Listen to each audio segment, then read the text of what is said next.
What's going on, everyone? Welcome back to episode 18, 19, something along there.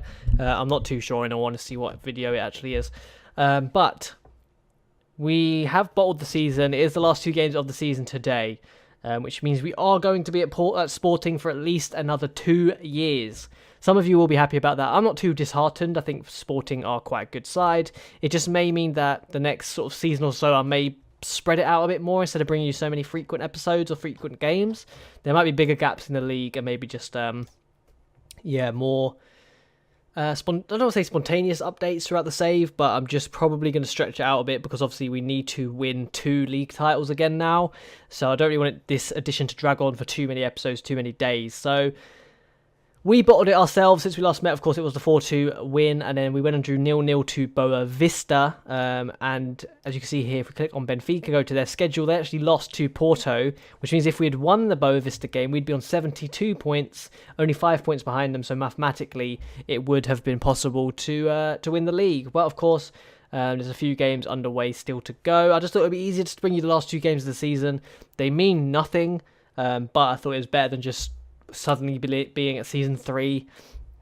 So we're just playing for a bit of fun. Hopefully we can at least end the season on a high, and yeah, hopefully get 2 wins today. Of course, we do play Benfica in the last day of the season, so hopefully we can just as I said, end the season on a high and just prove that we can beat them. As for the transfer window, the main players I'm going to be upgrading is a goalkeeper, and then obviously Harwood Bellis is leaving to go to Marseille on a permanent deal. So a centre-back and goalkeeper are the main priorities. But let's get into today's game. They are the home team. So they have Varela in goal, Gouveia, Limero, Silverio, Avero, lots of O's at the back, Gamboa, Murgia, Sousa, Pereira, Gabrielzinho. Oh, what a name that is. Gabrielzinho. What a name. Araujo up top. And then for us, it's Volpe in goal, Ortega, Aidu, Harwood Bellis, Aaron Buru, Valverde, Correa, Camara, Brass, Tavares, and Nelson. And I'm hoping get a few goals today. Hopefully, like some of our players can maybe get the golden boot, stuff like that. That would be quite nice. I think Nelson's pretty close, and I think Tavares is closing in actually. So hopefully, that can all come into tuition today. Tuition, the word?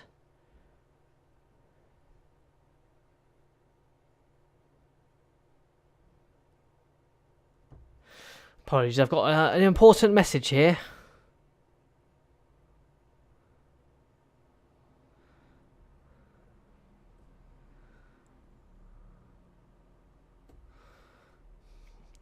Just got a reply to this. Pretty unprofessional.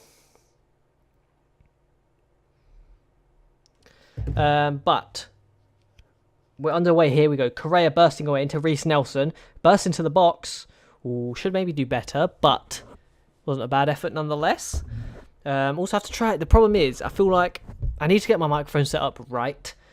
Because in these videos it's fine because I don't play with any desktop sound, obviously, as you can tell. I don't like the Football Manager sounds. I don't like the match sounds. So for these videos it's okay, but when I'm streaming it's difficult because obviously I'm battling against in-game sounds. But basically I just need to make sure that the microphone's not covering my face like it probably was for the first half of this video without me realising. There's Tavares, what a goal, 20th of the season for him, and we go 1-0 up and close the gap ever so slightly on Benfica. But yeah, I apologise if the microphone was in my face. I'm just trying to make sure that it picks me up, basically, the best it can. This is a quick note as well, I'm going to start using a different editing software for my videos. So whilst I learn that software and just make sure that I get things like colour correction and the rendering issues right, there may be some minor issues. I'm hoping there shouldn't be. I won't publish them if I can willingly see stupid mistakes, but just on the off chance there is any, I don't know, maybe lip syncing or anything like that, I don't know. I'm going to try my best to make sure that it works. But I just realise that because the software I use currently, even though I render it in 1080p and it can play the videos in 1080p on YouTube, I just feel like there's a little bit of quality loss, and often my videos automatically play at 480p. Now I don't know if that's a setting I need to change, or if that's just the nature that, like, you know, the the core video files initially in 480 and then you can put it up to 1080. I think that might be the issue. So I'm going to use a new editing software where I can hopefully have the preset as 1080p or at least 720p, so that when I upload it to YouTube, the quality just looks a little bit better, because at the minute I'm just trying to up my quality. I feel like I've got the content down, you know, I've got doing content that I enjoy, and, you know, I enjoy it, I enjoy it, but it's all about getting the quality right and ensuring that, you know, I invested in a microphone, I invested in a microphone stand, I invested in a webcam. I'm just trying to slowly build my content quality up, whilst also providing consistent content daily. So I'm going to work on the editing software. It shouldn't cause any issues. As I said, I'm scheduling videos ahead of time. So actually, as we speak, actually, no, for you, it's going to be complicated if I try to explain it, because this recording's not going to come out for a few days, but I have basically all my footage already scheduled to be uploaded. So you guys shouldn't notice, because I obviously have like a sort of day or two. Actually, I think I have 2-3 days to work on it before it comes into any sort of effect. So yeah, just thought I'd let you guys know. Hopefully it increases the video quality. If it doesn't, let me know. But I mean, it might not even be a noticeable difference. But I'm hoping it does. Just also want to say a huge thanks to everyone who has been hitting the subscribe button as of late. I think we've gained something like I don't want to say only, because to me it's quite a lot, right? We gained 11 subscribers in the last 30 days, which is almost half the subscribers I have. So for my subscriber count, it's not very little, right? That's almost 50%. So I'm just thankful for everyone that's hitting the subscribe button. If you are enjoying the content, like I said, I try and post every single day, Monday to Friday at least. That's my current schedule. If you want to see content from me personally on the weekend, check out my second channel. That's where I post my Battle Royale footage, and typically I play that more on the weekends. I try and stream that every weekend. I try and get content out on that channel. So as far as Football Manager goes, it's Monday to Friday. But I just want to say thank you for everyone who's hitting the subscribe button and leaving comments and things like that. It means a lot. And it's good to see some people enjoying my content. Pretty quiet game here though, 2-0 against Maritimo. Actually, it might be 2-1. It is 2-1. Henrique Araujo's got his 22nd of the season, so he's outscoring all of our players. And I don't know how to feel about this season. I think we just got off to a rocky start, in all honesty. Look at this. Lovely touch from him. Lovely finish as well, to be fair. But I feel like, yeah, 80 goals scored isn't really an issue. 31 conceded is, to me, the alarming factor. Yes, we got a goal difference of 49, but, you know, conceding 1 goal a game doesn't sound awful, but I mean, some of these teams we just shouldn't really be conceding against every game. So therefore, yeah, definitely need to work on it. That is definitely where we're weakest. Going forward, we don't look too bad. We scored the most in this division. And obviously, I guess in a weird way, if you're not conceding as much, I feel like you're probably more prone to score goals anyway. Dependent on this play style, of course, we don't really play too defensively. I know I have it on cautious, but if you look at things like analysis, you can see we do play really high up and really sort of aggressively. Diogo Bras gets a goal, 3-1, nice stuff. So for us, I feel like if we're not conceding, we're more likely to then just go on the attack and grab a goal anyway. So that's the important part for me, is just strengthening the defence and just really making sure, yeah, that we're just tighter at the back, really. As for who am I going to bring at the centre-back position, I don't really know. I feel like the goalkeeper's got to be the priority, but then again, my track record of signing goalkeepers has been awful, so I'm kind of hoping they give me a big bunch of money and I can just go rob another team's first choice goalkeeper. But then Volpe does things like that. Is he that bad? Is he that bad? I'm going to have to check him out after this game, because that was actually a phenomenal save. No, not Varela. Thiago Volpe. 35, I think ages is catching up with him, really. He's declining a lot of stats, but I think for him it's probably time to go. I mean, he hasn't been that bad, though.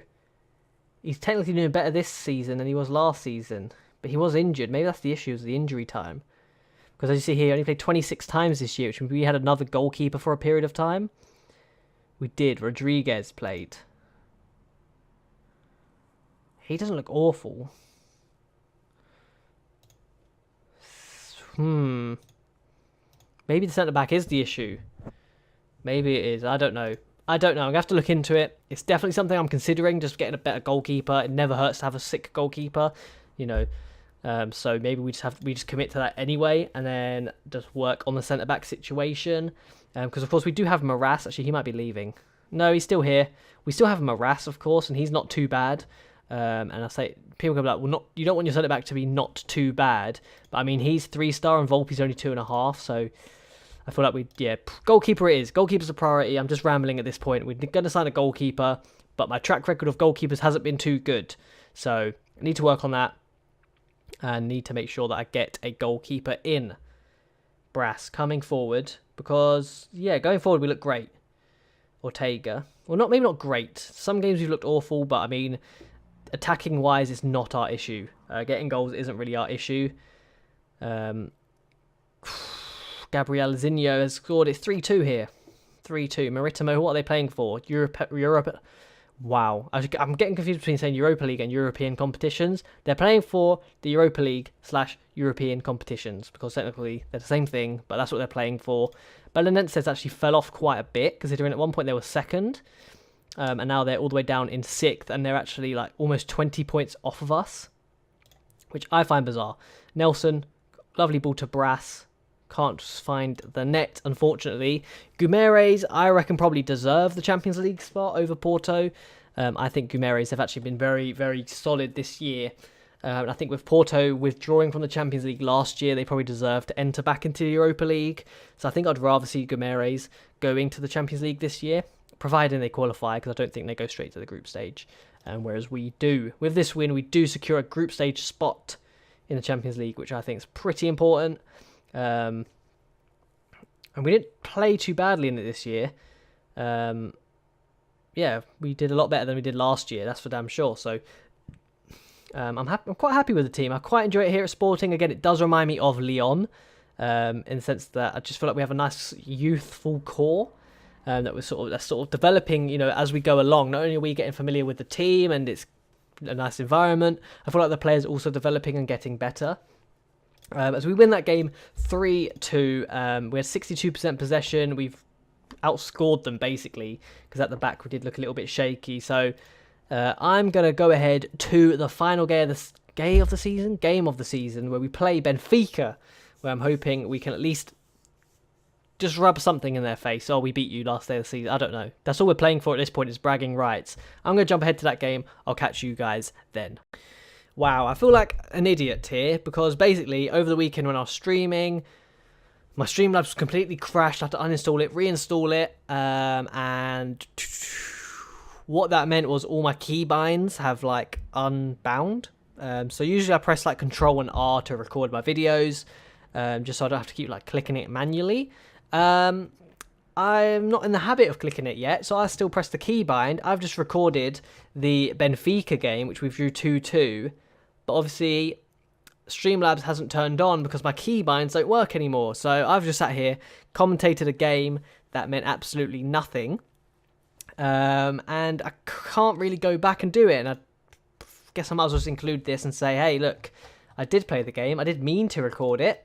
But it hasn't worked out that way. You still would have seen the Maritimo game, because I've recorded them in 2 segments. So unfortunately, you don't see the Benfica game, you don't see the end of the season. But ultimately, all that happened was Hugo Mendes, a youth player of ours, really showed up today, actually. We were 2-1 up, they equalised, and what that means for the league table is we fell 4 points short. But in hindsight, I mean, I felt pretty underwhelmed this year with our performance, especially domestically compared to usual. So the fact we only ended up 4 points off the top doesn't feel too bad for me. It was only 5 points worse off than last year. So I don't think that's too bad, considering how personally I felt the squad was underwhelming. So I think we can definitely build on that next year, and hopefully, come back strong. But that does mean we're here for 2 more seasons at least, because we have to win 2 back-to-back league titles. So we're here for definitely at least 2 more seasons. And I was just having a run through of the competition. So we were underperformed in the league slightly by coming second. We overachieved in the Champions League by going to the first knockout round. Semi-final in the Taça de Portugal. Semi-final against Madeira in the League Cup. We won the Super Taça, of course, and then next year we're in a friendly cup for some reason. I'm not sure why that's happening, but I'm going to go away. I'm probably going to make sure I sign a goalkeeper. And And I don't know if this would be included, actually. I'm going to look at Inter Milan. I don't know if this is included in the segment, the first half or the second half. In case it wasn't in the second half, Inter Milan and my old club are 17th. So I feel a little bit better about being fired from them. You can see here Juventus are back on top in Italy. Well, potentially Milan could win it, but Juventus are back on top over there. So I was literally just saying that is the end of Season 2. This obviously is going to be a short episode now because I messed up the recording. So I'm going to go to my Streamlabs and rebind that key. But apart from that, that is the end of Season 2. If you did enjoy the episode, or at least what you saw of it, please drop it a like. It's going to be a shorter one, but hey, drop it a like if you enjoyed anyway. Subscribe if you want to see daily Football Manager content, because of course I post a video every single day, Monday to Friday, 5 PM GMT. And yeah, as always, I'll catch you guys next time with the start of Season 3. See you later.